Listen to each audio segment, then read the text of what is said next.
Y bueno, sin más dilación voy a pasar al tema que nos ocupa, que creo que es el que es suficientemente interesante y va a ser de gran desarrollo para que lo vayamos empezando. Para eso voy a poner de fondo una serie de imágenes que, si todo va bien, irán solas, para que nos acompañen durante esta charla, porque son imágenes que están muy en relación con el mundo tibetano, con el budismo tibetano. Tenemos que decir que el libro tibetano de los muertos, más correctamente llamado Bardo Todol, pertenece al budismo tibetano, no solo al budismo, sino al budismo tibetano, y está pensado como un ritual funerario para determinadas personas, no para cualquiera, sino para aquellos monjes tibetanos de un grado de conciencia ya muy elevado, con unas prácticas en su vida diaria pues muy intensas respecto a la meditación. Es decir, que en realidad este libro, por más que nosotros lo leamos, pues el efecto que nos va a hacer o la ayuda que nos va a proporcionar no es la misma para la que está pensado. Por eso, cuando leemos y nos ponemos en contacto con todas las deidades y todos los mandalas, pues nos va a resultar tal vez un poquito o reiterativo o de alguna manera desconocido para nosotros.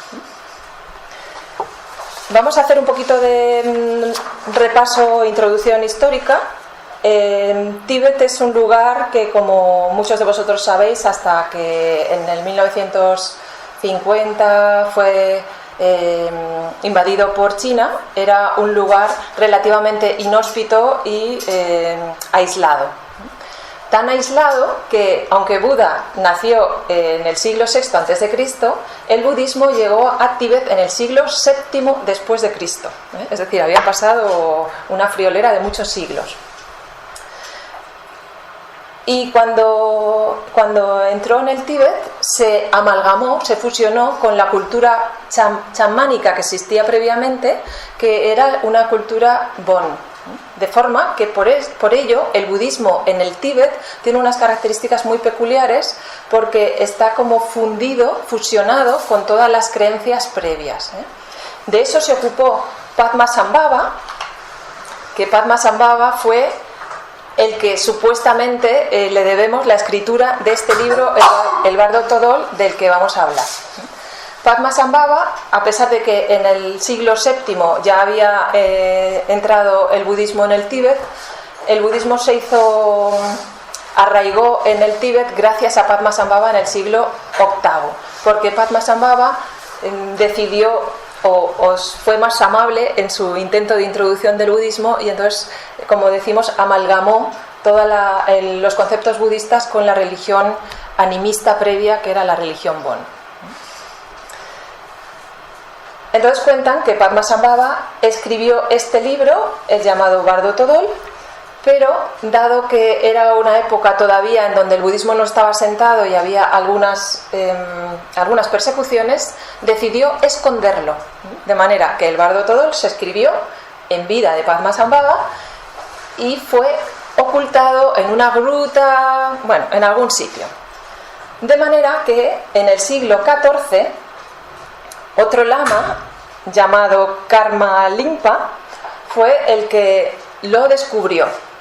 En el siglo XIV es cuando el Bardo Todol, las enseñanzas funerarias de este libro, van a empezar a hacerse populares en las distintas ramas del budismo tibetano. Todas las corrientes del budismo tibetano, y hay varias en el Tíbet, todas admiten este libro del Bardo Todol en distintas versiones. Hay que decir que a nosotros nos ha llegado una traducción del siglo XX.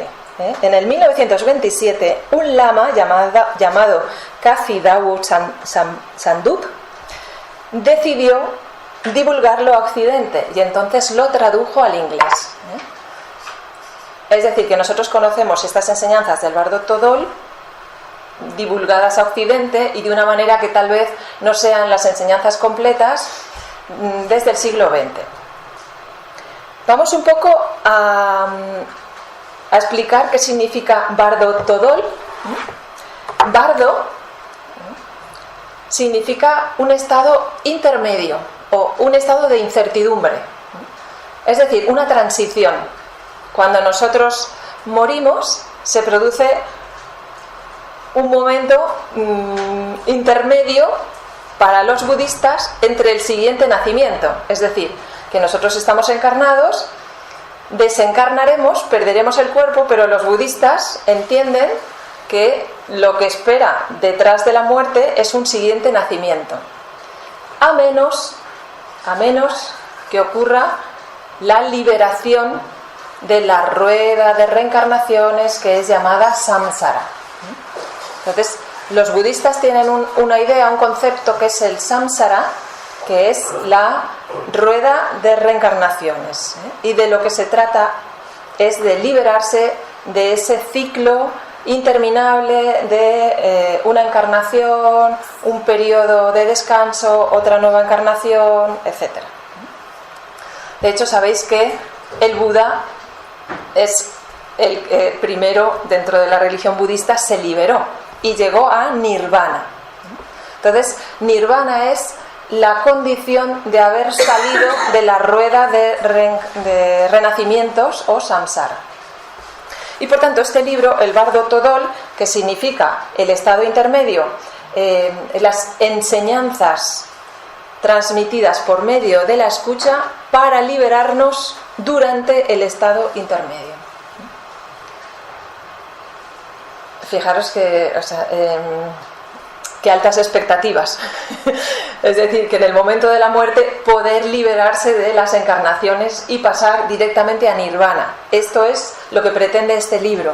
Por eso decimos que no es un libro al alcance de cualquiera, sino que estas enseñanzas estaban pensadas para lamas tibetanos en un grado de conciencia muy elevado. Y por tanto, lo que nos van a contar, pues, si no hemos tenido una preparación durante la vida acorde, pues no vamos a poder sacarle mucha utilidad. Pero nos viene bien conocer todo el proceso que este libro está describiendo. Bien, sabéis que los budistas, los monjes tibetanos, dedican una gran parte de su vida a la meditación y al control mental. De ahí los mandalas, que son estas estructuras geométricas en donde los budistas intentan centrar la mente. Es decir, todas estas imágenes que estáis viendo son, mandala significa círculo, y en estas estructuras geométricas normalmente lo que encontramos son las 4 direcciones del espacio, el círculo, cuadrados y rectángulos formados por diagonales. Suelen ser estructuras muy geométricas que están pensadas para ayudar a la mente a concentrarse o a meditar. Y que en principio están hablando de una estructura íntima de la materia, del universo, de la vida.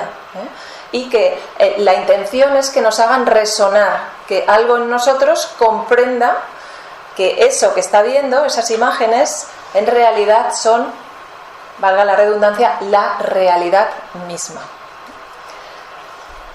Muchas de estas... y luego deciros que estos mandalas, que cuando lo hacen los budistas, los hacen en arena y son ellos mismos una técnica de meditación, porque implican el construir estas figuras geométricas con arena muy fina y el tener que estar en un estado muy concentrado. Cuando están pintadas sobre telas o sobre pared se llaman tankas. Esto es la rueda de la vida, es una de las grandes, de las imágenes más populares del budismo. Aparece el dios de la muerte, Yama, que está cogiendo un círculo en donde hay varias escenas, varios espacios. Luego hablaremos de esto porque va a ser el contenido de la tercera parte del Bardo Todol.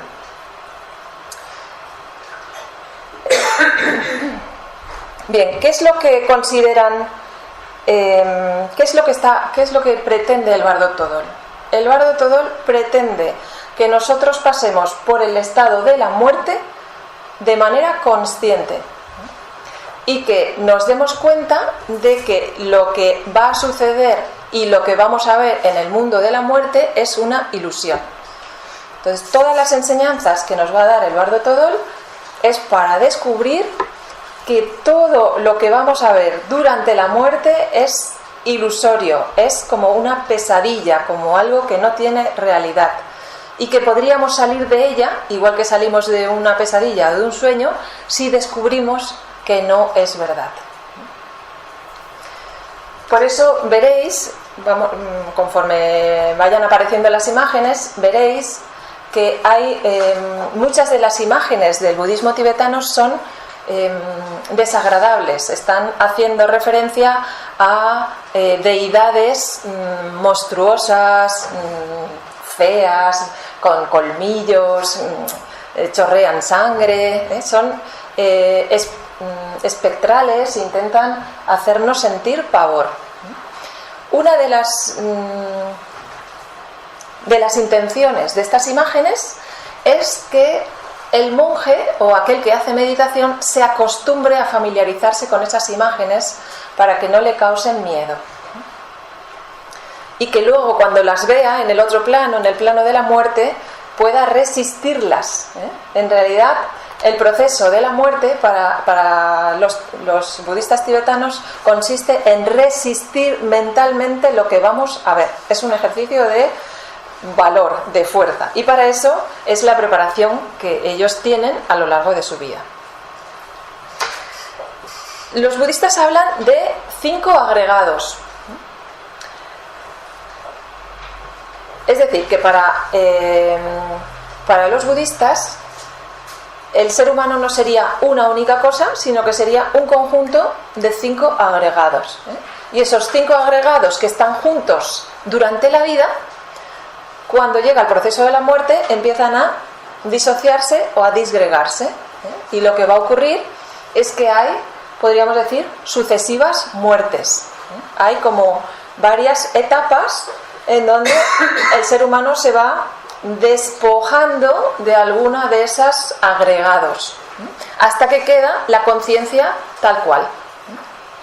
De forma que todo este proceso que vamos a ver en el Bardo Todol es una guía para ir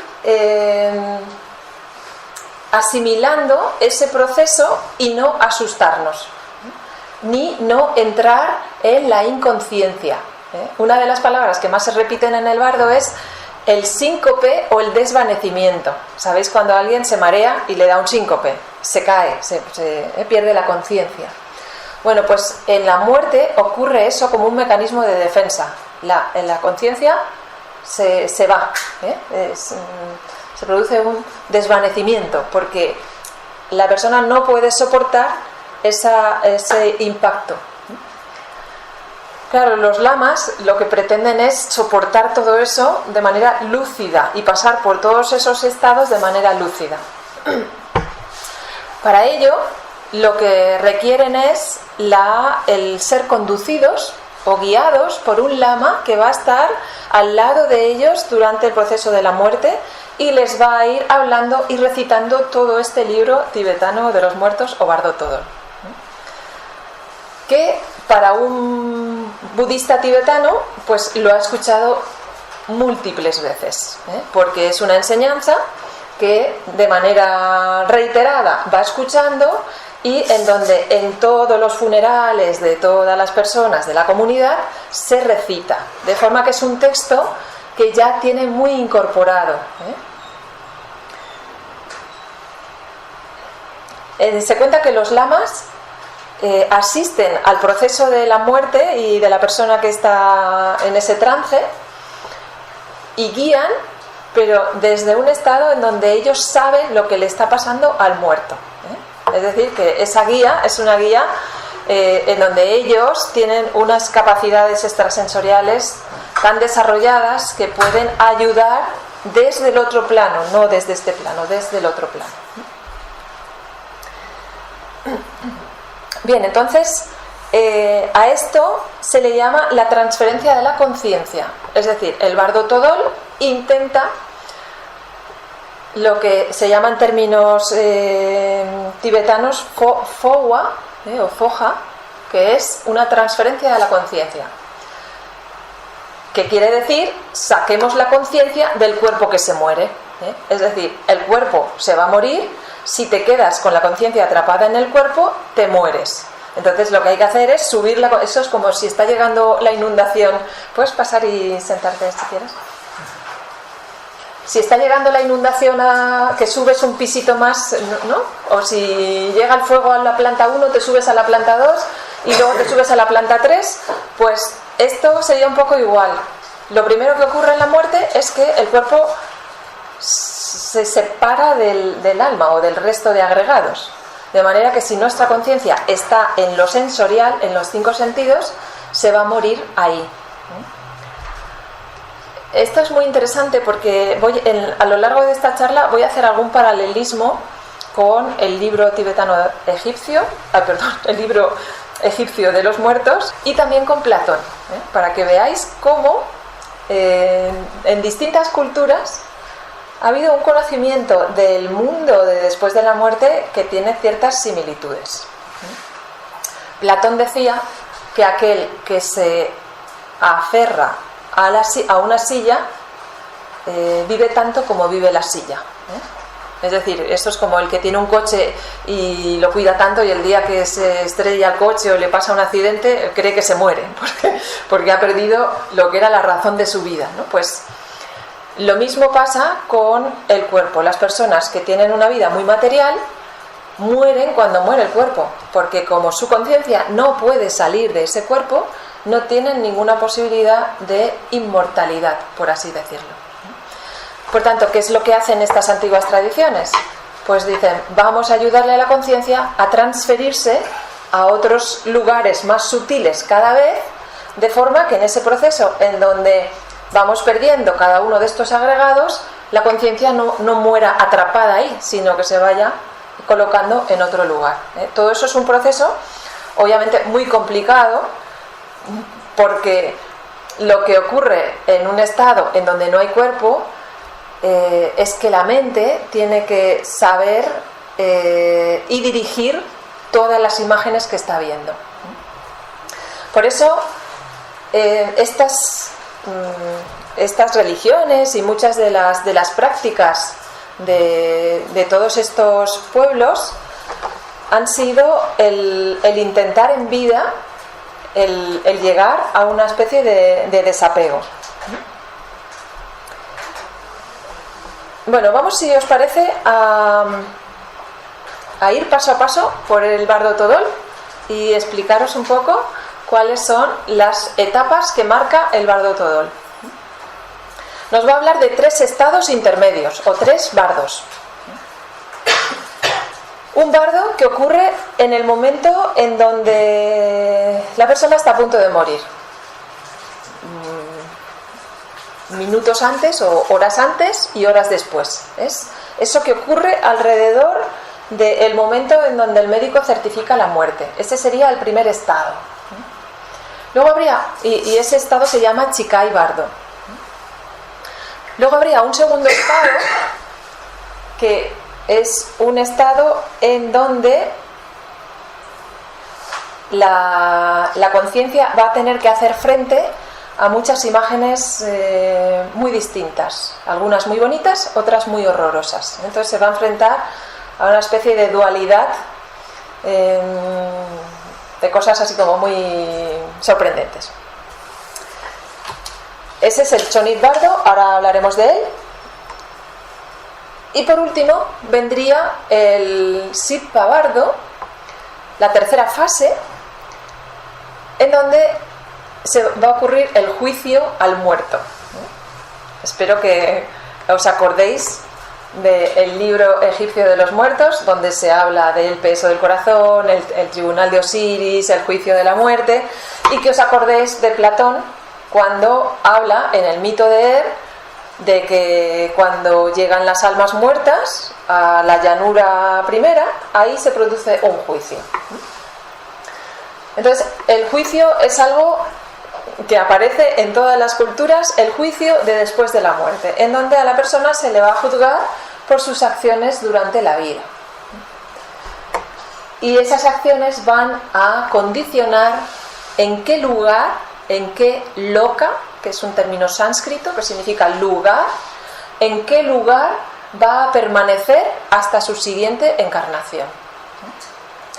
¿Vale? Entonces ahí tenemos los tres bardos o estados intermedios o de incertidumbre que sufre el difunto o la persona que ha desencarnado.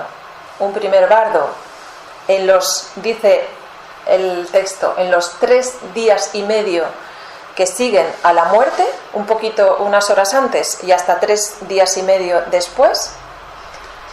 Un segundo periodo, que es el Chonit Bardo, que dura 14 días, 7 días en donde el difunto ve deidades benéficas y 7 días en donde está en contacto con deidades airadas, le llama. Y luego un tercer estadio en donde se produce un juicio y una elección de un reino o loka, un espacio donde ese alma desencarnada va a permanecer hasta que le toque de nuevo volver a la tierra. ¿Vale? Esas serían las 3 etapas. Decíamos que en todas las escuelas, para enfrentarse al mundo de la muerte, previamente había que enfrentarse al mundo de los sueños, porque la vida de vigilia con la vida onírica y la vida con la muerte son estados que guardan cierta analogía o paralelismo. De forma que si nosotros no somos capaces de controlar una pesadilla o de que el sueño se nos lleve por donde quiera, y si en un sueño pensamos que es de una realidad increíble, pues eso nos puede dar una idea de cómo será nuestro estado post-mortem, porque en realidad el paso previo es el control de los sueños. Esto, todos los filósofos, todas las tradiciones han hablado de esa necesidad de una vida consciente. Bueno, el paso previo es una vida consciente en las 18 horas de vigilia, consciente de todo lo que hacemos, lo que pensamos, cómo actuamos, las repercusiones, pero que esa conciencia nos acompañe en el sueño y que durante el sueño, que es muchísimo más difícil de ejercer un control, tengamos control sobre todo eso que está sucediendo y no solo podamos parar las imágenes, sino que podamos ordenar qué imágenes van a aparecer en mi sueño y decidir yo cómo va a ser ese mundo de después. Imaginaros el largo camino que tiene alguien antes de pensar o empezar a pensar en tener un tránsito consciente en la otra vida. Bien, entonces, bueno, quería leeros, también he traído aquí un montón de libros así un poco sobre la mesa. Sabéis que me gusta poneros en contacto con distintos libros. Por un lado está el libro como tal, el Bardo Todol, que lo podéis encontrar en las librerías. Son fragmentos, y esto es muy interesante porque hay una de las cosas que se hace cuando se está al lado del difunto es repetir su nombre, continuamente repetir su nombre para que la persona, en este caso para que el iniciado, no se duerma. ¿Sabéis cuando alguien se ha desmayado que es Enrique, Enrique, Enrique, despierta, Enrique? Pues esto sería lo mismo, es no te duermas, no te duermas, no te distraigas, no te duermas. Y entonces el lama que está, lama significa sacerdote, que está al lado de la cama del moribundo o al lado del difunto, va a estar continuamente lanzándole pequeños párrafos en donde le va a decir cosas muy interesantes. Os leo, por ejemplo, una de las cosas que le va a decir: oh hijo dilecto o predilecto, oh hijo predilecto llamado Juan, ha llegado para ti el momento de buscar la senda. En cuanto cese tu respiración, aparecerá ante ti la denominada luz clara primordial, de la primera fase del estado intermedio, el primer bardo, cuyo sentido te había indicado tu lama. Es decir, ya has escuchado estas enseñanzas muchas veces antes. Al cesar la respiración, aflorará tu conciencia trascendente, impoluta y desadornada, esencia de lucidez y vacío, sin foco ni límites, y a través de ella se hará presente el absoluto, es decir, la deidad absoluta, el vacío, desnudo como el espacio etéreo. Cuando llegue el momento, reconoce en ti mismo aquella luz clara y permanece en ese estado. Yo también te la indicaré para ayudarte en dicha ocasión. Bien, veis, ¿no? Entonces a cada momento se le van diciendo cosas, y todo esto que se le va diciendo va a durar todo ese periodo que va a decir aquí, de los 3 días, los 14 días y los 49 días, ¿eh? De forma que los funerales para una persona de estas características son funerales muy largos, porque se van haciendo ofrendas de incienso, de comida, de perfumes, de músicas, continuamente durante todos estos días, para ayudar a la conciencia a liberarse. Y como no sabemos cuándo se va a producir esa liberación, porque puede ser en el primer bardo, en el Chikai bardo, en el Chonit bardo o en el Sitpa bardo, pues los lamas tienen que seguir y seguir y seguir. Quería leeros, os decía que aquí está el libro como tal cual. No es la versión auténtica probablemente, son versiones mutiladas, fragmentadas, pero da igual porque con esto ya nos hacemos una idea y tampoco vamos a entender mucho, pero bueno.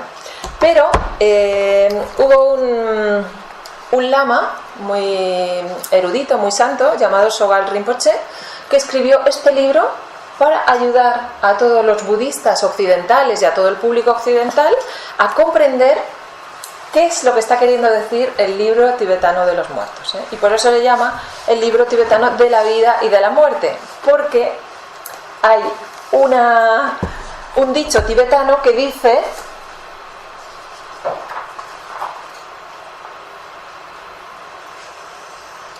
a ver si lo encuentro. Dice, bueno, no lo encuentro, pero lo digo de memoria. Dice: todos pasamos por la muerte, pero ninguno estamos muertos, ¿eh?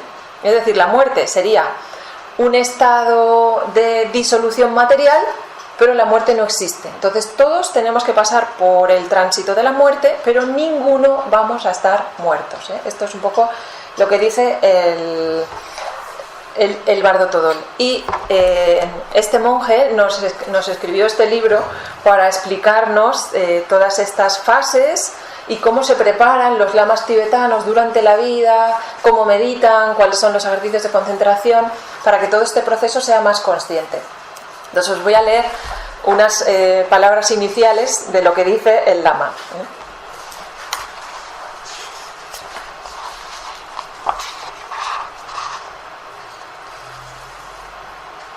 Dice: es evidente que a la mayoría de nosotros nos gustaría tener una muerte apacible.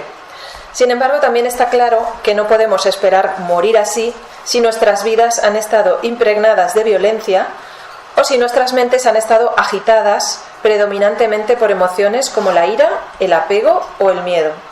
Por lo tanto, si deseamos morir bien, debemos aprender a vivir bien. Para tener la esperanza de una muerte apacible, debemos cultivar la paz tanto en nuestra mente como en nuestra manera de vivir. Y ahora nos habla de la muerte en el mundo moderno. Y dice: descubrí que hoy se enseña a la gente a negar la muerte y a creer que no significa otra cosa que aniquilación y pérdida. Eso quiere decir que la mayor parte del mundo vive o bien negando la muerte o bien aterrorizado por ella. El mero hecho de hablar sobre la muerte se considera morboso, y muchas personas creen que el simple hecho de mencionarla entraña el riesgo de atraerla. Otros contemplan la muerte con una jovialidad ingenua y despreocupada, convencidos de que por una u otra razón su muerte saldrá bien y que no tienen por qué preocuparse. Cuando pienso en estas personas recuerdo las palabras de un maestro tibetano.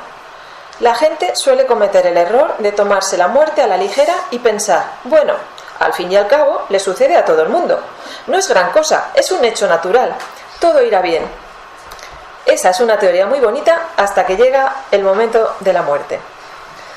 De estas dos actitudes hacia la muerte, la primera la considera algo de lo que hay que huir a cualquier precio y la segunda algo de lo que no es necesario preocuparse en absoluto. Cuán alejadas están las dos de comprender el verdadero sentido de la muerte. Entonces, bueno, estas son las palabras que introducen un poco este libro para hablarnos de algo que nos han hablado muchas culturas, y es de la importancia de vivir bien para morir bien, y cómo al final nuestra muerte va a ser un reflejo de nuestra propia vida y de todo lo que hayamos hecho en vida, porque al morir solo perdemos el cuerpo, pero nuestra psique y nuestra mente va a estar ahí de una manera más descarnada, literalmente hablando. Y eso significa que vamos a tener el infierno que nos hayamos creado, ¿eh? Todas aquellas personas que son envidiosas, codiciosas, malvadas, lo único que van a tener es un universo mental alrededor creado por su propia mente, que va a ser pues eso en lo que han vivido. Quería traeros la figura también de una filósofa del siglo XIX que fue Madame Blavatsky, porque no sé si conocéis que Madame Blavatsky tuvo como maestros principales a dos grandes sabios tibetanos que vivieron en el Tíbet, en distintos monasterios, y ella pasó una cantidad de años que no se sabe si fueron entre 3 y 7 años viviendo en un monasterio tibetano.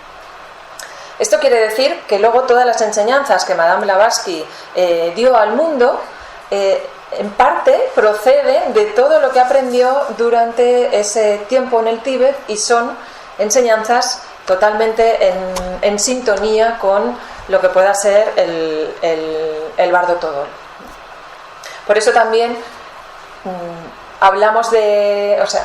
nos referimos a ella cuando queramos tratar el tema de la muerte, ¿eh? Y os he traído, para no complicarlo mucho, algunos libros como es La clave de la teosofía, en donde va a hablar de una manera muy pedagógica y muy sencilla sobre esos estados de después de la muerte, ¿eh? ¿Qué pasa en la muerte? ¿Qué pasa después? Y también nos va a hablar del karma, porque el karma va a ser un elemento fundamental en el Bardo Todol. Es decir, que cada uno de nosotros en la muerte va a ir al lugar dictado por su karma, ¿eh? Al lugar o su conciencia va a situarse y va a sufrir horrores y placeres o felicidades en relación al karma acumulado. Y me gustaría leeros un fragmento de Blavatsky que habla, en realidad no es de Blavatsky, lo recoge ella, pero es de sus maestros tibetanos, ¿eh? Y vais a ver lo que dice.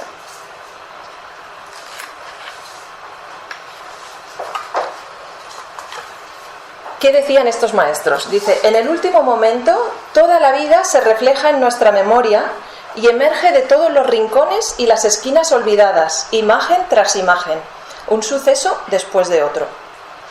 El cerebro moribundo desaloja la memoria con un fuerte y supremo impulso, y la memoria recupera fielmente cada impresión a ella confiada durante el periodo de la actividad cerebral. Las más fuertes impresiones y pensamientos se convierten naturalmente en lo más vívido y sobreviven, por decirlo así, a todo lo demás, que ahora se desvanece y desaparece para siempre, aunque reaparece en el Devachan. Devachan es el nombre para esos lokas que van a aparecer en el último bardo, en el Sitpa bardo. Ningún hombre muere loco o inconsciente, como afirman algunos fisiólogos. Incluso un demente o el que padece un ataque de delirium tremens tiene su instante de lucidez perfecta en el momento de la muerte, aunque sea incapaz de transmitirlo a los presentes. El hombre puede a menudo parecer muerto, sin embargo, desde las últimas pulsaciones entre los latidos finales del corazón y el momento en que la última chispa de calor animal abandona el cuerpo, el cerebro piensa y el ego vive en esos breves segundos toda su vida nuevamente. Habla en susurros, tú que asistes a un lecho de muerte y te hallas en la solemne presencia de la muerte. Especialmente mantente quieto una vez la muerte ha posado su húmeda mano sobre el cuerpo. Habla en susurros, digo, si no, perturbarás la callada onda de pensamiento, obstaculizando la atareada labor del pasado que arroja su reflejo sobre el velo del futuro. Creo que muchos de nosotros habéis oído hablar de que toda nuestra vida se refleja ante nosotros en ese momento de la muerte, de manera que tomamos conciencia de todo lo que hemos hecho con su impacto en los demás. Es como una manera de saber la repercusión de nuestros actos y al mismo tiempo poder valorar la intención con que los hicimos. Es decir, que cuando la muerte llega no hay posibilidad de engaños, aparece todo tal cual es, desplegado a nuestra vista, y tenemos un pequeño momento de concienciación de lo que ha sido nuestra vida. En todas estas enseñanzas nos dicen que en el último momento antes de volver a la vida volvemos a tener otro momento de lucidez y reconocemos qué hemos vivido y qué vamos a vivir. Y además lo elegimos. Esto es, a mí me parece una sincronía tan grande entre las ideas de Platón, que nos las cuenta en el mito de Er, donde estamos hablando del siglo V a.C., con el bardo Todol, que está escrito en el siglo VIII después de Cristo. Dos mundos totalmente diferentes y que ambos lleguen a conclusiones parecidas. Os recomiendo la lectura del mito de Er, porque es una lectura que cuando se hace todo el paralelismo con esta es muy sorprendente. Entre las cosas que se dicen y que dice el bardo Todol es que lo primero que vemos al morir es una luz intensa, cegadora. Es la luz primordial, le llama luz clara primordial o luz primera primordial, que es un destello tan grande que el alma no puede resistirlo. Aquellos iniciados que están muy avanzados, al ver esa luz directamente se funden con ella y ya entran en nirvana. Fijaros qué bonito es la posibilidad de tener una muerte donde haya un éxtasis místico. No sé si sabéis que muchos filósofos y muchas, por ejemplo Santa Teresa de Jesús, hablaba del éxtasis místico, la fusión con Dios, entendiendo a Dios como una luz que aparece y algo muy esplendente. Bueno, pues en realidad la muerte nos proporciona un momento en donde podríamos llegar a un estado de éxtasis, siempre y cuando no sufriésemos ese desvanecimiento de la conciencia y tampoco sintiésemos un pavor como el que puede acontecer en el momento de la muerte. Pero es decir, que hay ahí una posibilidad de un último éxtasis, por decirlo así. Bueno, pues lo primero que vemos al morir es una luz, y lo último que vemos antes de encarnar es la misma luz. El túnel y la luz al final del túnel se produce al morir y se produce antes de nacer. El mismo fenómeno, la misma luz clara primordial que dice el bardo Todol, y Platón lo cuenta de otra manera totalmente diferente, pero es también impresionante cómo lo cuenta. Entonces nos va a decir que las almas, cuando tienen que llegar a encarnar nuevamente, se reúnen en una pradera, de ahí empiezan a marchar todas juntas y entonces ven una columna de luz que une el cielo con la tierra, de una luz desgarradora, intensa. Bueno, pues lo mismo, O sea, vais a ver una serie de coincidencias y luego la explicación que hace Platón de todo ese mundo geométrico en base a círculos concéntricos, como si fuese un mandala, nos está explicando lo mismo que el libro tibetano de los muertos. O sea, y otra de las cosas que es muy interesante es que entre los monstruos que vamos a ver o que plantea en estos bardos, en estos estados intermedios, las imágenes aterradoras van acompañadas de sonidos aterradores, bramidos de una intensidad que provocan mucho miedo. Bueno, pues esto también lo cuenta Platón. Nos va a decir lo mismo: los bramidos horrorosos, insoportables, los ruidos atronadores van a ser una constante, tanto lo visual como lo auditivo, todo eso que aparece en ese estado intermedio. Bueno, y voy un poco a relatar estos tres estados, estos tres bardos, de las cosas que van a decir. Bueno, para los budistas,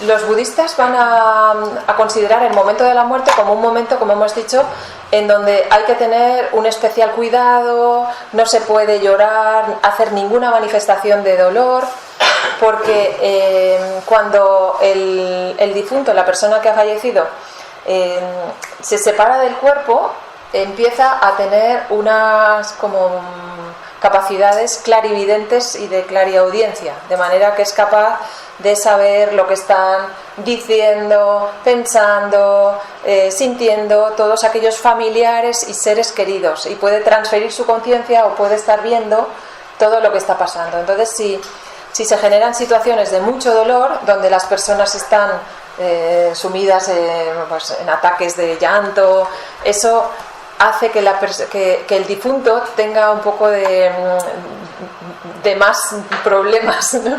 El pensar que está abandonando a una familia que se queda desvalida y su propio proceso, que tiene que afrontarlo de una manera serena.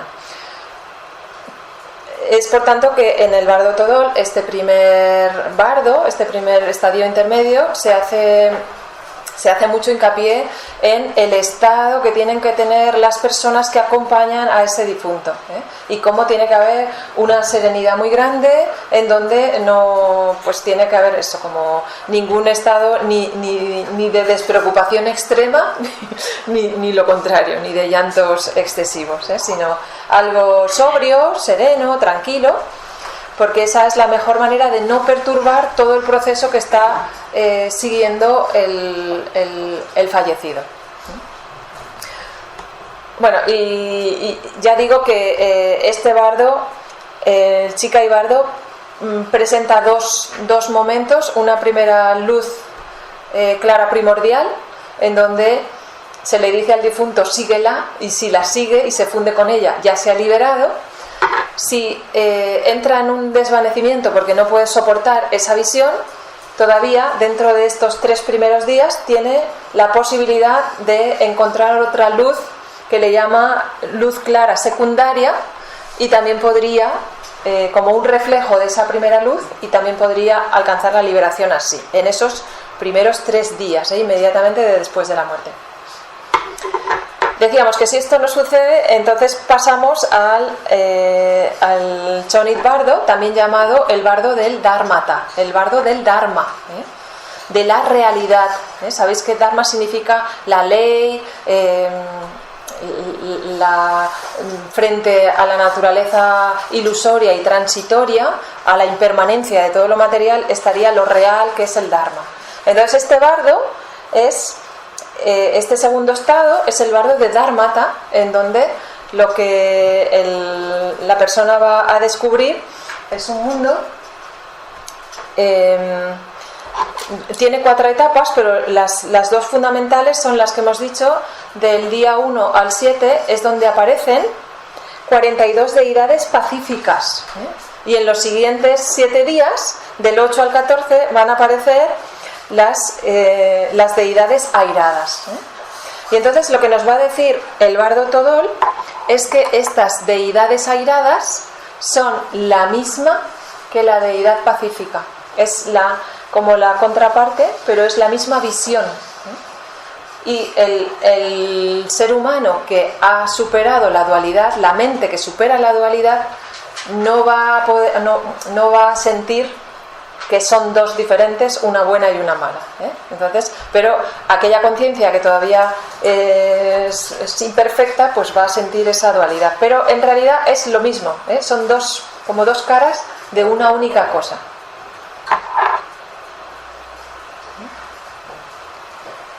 Bien, entonces en ese Chonit Bardo, como decimos, aparecen una luminosidad con distintos colores. Es decir, que nos va a decir aquí el bardo Todol que lo que se ve en esos planos es luces de distintos colores. Y cuando vayáis a Platón y al mito de él, veréis que nos habla también de ese espectro multicolor. Digo que son como dos relatos completamente diferentes, pero que tienen muchísimos puntos de conexión. Bien, y por último estaría el Sitpa Bardo, que es, le llaman el bardo del devenir, el bardo en donde, y bueno, deciros que el Chonit Bardo, este bardo del Dharmata, tendría relación con el Kamaloka, en sánscrito. Dentro del hinduismo se le llamaría Kamaloka a una región intermedia, que es lo que el cristianismo ha llamado como purgatorio, en donde el ser humano tendría que purgarse de todo su mundo psíquico. Entonces veis que en los 5 agregados, en el primer bardo perdemos o dejamos atrás el aspecto material, el cuerpo. En el segundo bardo, en el Chonit Bardo, nos tenemos que deshacer, por así decirlo, se tiene que disgregar el mundo de deseos, nuestra psique. Y como para aquellos que somos pasionales, pues liberarse de las pasiones es algo que va a costar un gran esfuerzo, y por eso se habla de purgatorio. Hay que purgar ese mundo psíquico antes de poder pasar al siguiente estado. Purgar significa que hay que liberar todas esas pasiones, venenos que llama el budismo, que son el odio, la mentira y el deseo. Entonces todo eso hay como que dejarlo atrás, y para eso está ese bardo intermedio de 14 días en donde van a verse demonios y dioses de distintos tipos. Pasado lo cual, como digo, llegamos al Sitpa Bardo, que es el bardo del devenir, que es donde la conciencia va a quedar hasta que por karma tenga y quiera regresar. Este es lo que en sánscrito se llama el Devacán. Cuando estamos hablando de estos números, 3 días, 7 días, 3 días, 14 días, 49 días, son números simbólicos. El Sogal Rinpoche nos va a decir que cuando el cuerpo se pierde, la conciencia deja de estar sujeta a las dimensiones del tiempo y del espacio. Por tanto, no podemos contabilizar el tiempo como lo contabilizamos nosotros. Sabéis que en el sueño nosotros no tenemos la misma medición del tiempo que tenemos durante el día. Bueno, pues esto sería igual. La duración de estos estados, aunque simbólicamente diga 49 días, no serían 49 días nuestros. De hecho, los budistas hablan ellos registran las encarnaciones anteriores, y sabéis que, por ejemplo, el Buda ya anunció la reencarnación de Tsongkhapa, que apareció en el siglo XIV. Entonces, alguien que había estado con el Buda reencarnó desde el siglo VI a.C. al XIV, pues casi 2000 años después. Por tanto, no estamos hablando de 49 días como tal. Si los espacios del Devacán, los espacios del Sitpa Bardo, los lokas, los reinos en donde la conciencia descansa, son flexibles en el tiempo y vienen determinados por el karma de cada persona. Por tanto, no se pueden ajustar. Y este Shitpa bardo es un bardo en donde el ser humano solo le queda la conciencia mental, y su conciencia va a descansar en ese lugar al que haya conseguido llegar en vida, en su desarrollo de conciencia.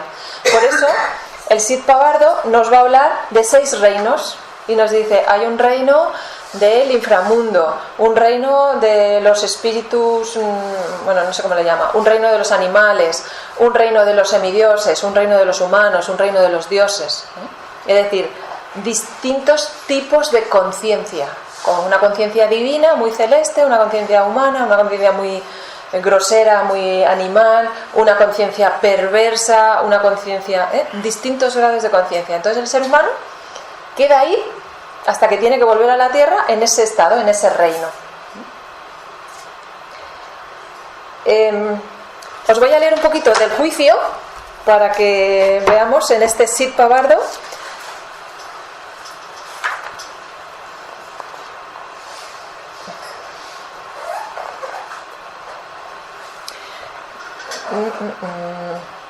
Bueno, dice: oh noble hijo, hacia este momento el terrible viento del karma espantoso, muy duro de soportar, te empujará por detrás a ráfagas. No le temas, esto es tu propia ilusión. Una espesa y aterradora oscuridad se encontrará continuamente delante de ti. De ella saldrán gritos espantosos como pega, mata y otras amenazas. No los temas. Tales son los procedimientos ordinarios del cuerpo mental en el Shitpa bardo. Es decir, todos son productos de tu mente.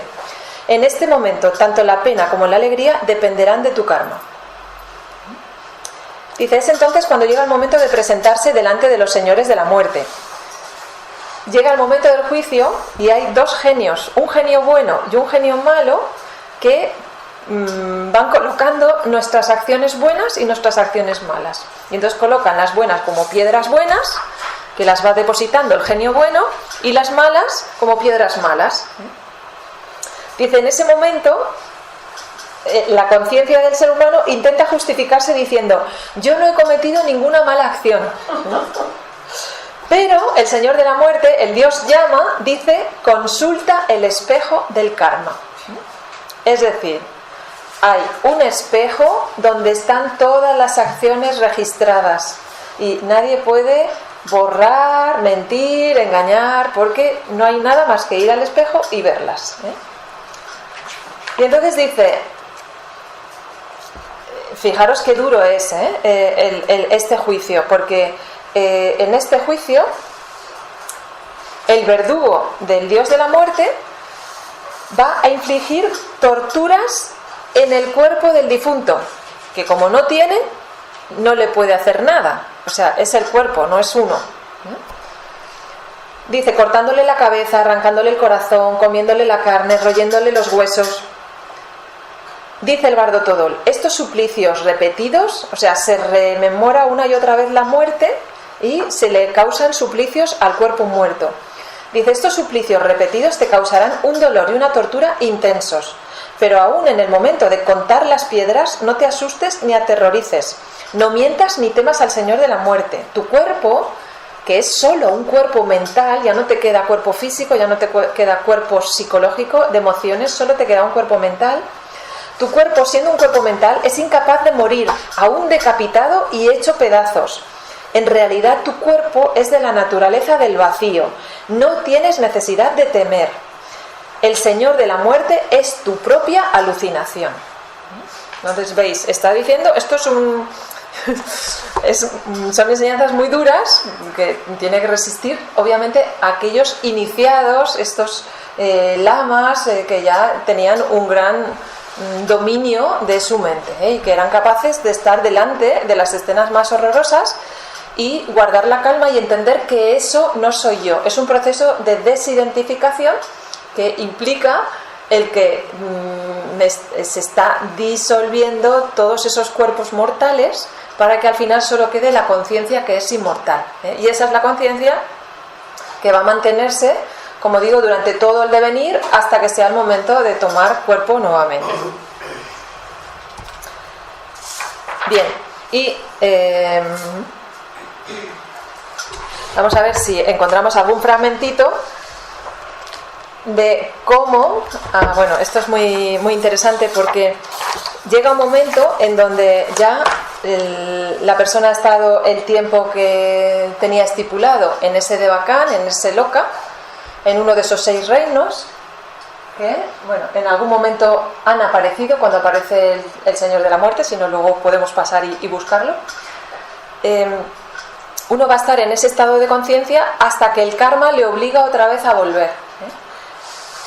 Y entonces ahí, de nuevo, la persona tiene que ser consciente para que con su mente elija el nuevo lugar de nacimiento y sea un lugar acorde para poder continuar con su desarrollo espiritual. Entonces hay un montón de enseñanzas y recitaciones para ese alma que va a volver a encarnar, para que no se distraiga, no se pierda y que elija un buen lugar. ¿Cómo se hace eso de elegir un buen lugar? Pues se le va a decir al alma desencarnada: tienes que tener en tu mente, sin dejar de pensar, estando concentrado, la figura de un Buda, de una de tus deidades protectoras, de un gran maestro espiritual, porque esas figuras te van a llevar por resonancia, por vibración, hasta un seno, una familia que estará acorde con esas vibraciones. Pero si te dejas arrastrar por otras vibraciones que vayas viendo, entonces caerás en una familia acorde a ese karma. Es decir, que lo que viene a decir es que el alma que va a encarnar tiene la opción de elegir, y si tiene suficiente resolución mental, encarnará donde toca, y si no, pues será arrastrado e irá a parar a donde ella ha decidido, voluntariamente, porque no ha sabido resistirse. Dice: oh hijo dilecto, si a pesar de todo el poder de tu karma te obliga a entrar en una matriz, en un útero, fijaros, he aquí las enseñanzas esotéricas para escoger el ingreso a una matriz adecuada. Escucha, no te dirijas a cualquier matriz que se tercie, puesto que actualmente posees una forma, aunque pequeña, de clarividencia. Ahora estás en condiciones de conocer, uno tras otro, todos los dominios donde puedas nacer. Escoge, pues, con discernimiento a dónde ir. ¿Veis? Entonces, de nuevo, el ser humano, según nos dice el Bardo Todol, también tiene la capacidad de elegir a dónde va a ir al final, o sea, a dónde va a ir en su próxima encarnación. Bueno, pues yo creo que más o menos esto era lo que quería un poco contaros. Y bueno, hemos ido viendo algunas de las imágenes, creo que ya hemos llegado al final de las imágenes. Como os decía, el libro tibetano tiene muchísima relación con el libro Egipto de los Muertos, pero claro, son construcciones diferentes, mentalidades diferentes. El libro egipcio de los muertos no se llama así, igual que el libro tibetano de los muertos no se llama así. Hemos dicho, el libro tibetano de los muertos se llama Bardo Todol, que significa la liberación por medio de la escucha, por medio de un lama que nos va diciendo al oído todo lo que va a pasar durante el estado intermedio. Y el libro de los muertos egipcio en realidad significa el libro de la salida del alma a la luz del día. Fijaros que en todos se habla de distintos elementos que van a ser coincidentes. El tema de la luz, como cuando el cuerpo muere, como diría Plotino, como diría Platón, la cárcel, la prisión oscura en donde el alma está encerrada, cuando el cuerpo muere, lo que se produce es una liberación y el alma gana esa libertad y ese contacto con la luz. Estos pueblos no tuvieron ese sentimiento de terror ante la muerte porque no tenían esa concepción materialista de la vida como tenemos nosotros. Por tanto, para ellos las vidas, puesto que había una detrás de otra, eran una continuación de otra. Cuando una terminaba, empezaba la siguiente y retomábamos en el punto desde donde habíamos comenzado. Eso significa que planificaban su vida, o los objetivos de su vida eran a largo plazo, eran pensando en la evolución de la conciencia, no en logros materiales muy de este momento, sino que era un poco un desarrollo interno del ser humano, teniendo en cuenta que esto es un camino muy largo, un samsara, un montón de encarnaciones una detrás de otra, hasta que llegue un punto en donde el ser humano haya alcanzado el desapego, no tenga deseos, no haya nada que lo ate a la tierra en vida, es decir, que nuestro cuerpo psíquico y nuestro cuerpo mental no estén atados por deseos, no haya cuestiones muy pasionales, muy egocéntricas en nosotros. Todo lo que es la vida para un budista es una desidentificación de lo personal para conseguir una especie de unificación global, cósmica, de toda la naturaleza. Bueno, espero que os haya gustado y si tenéis preguntas, pues ahora es el momento.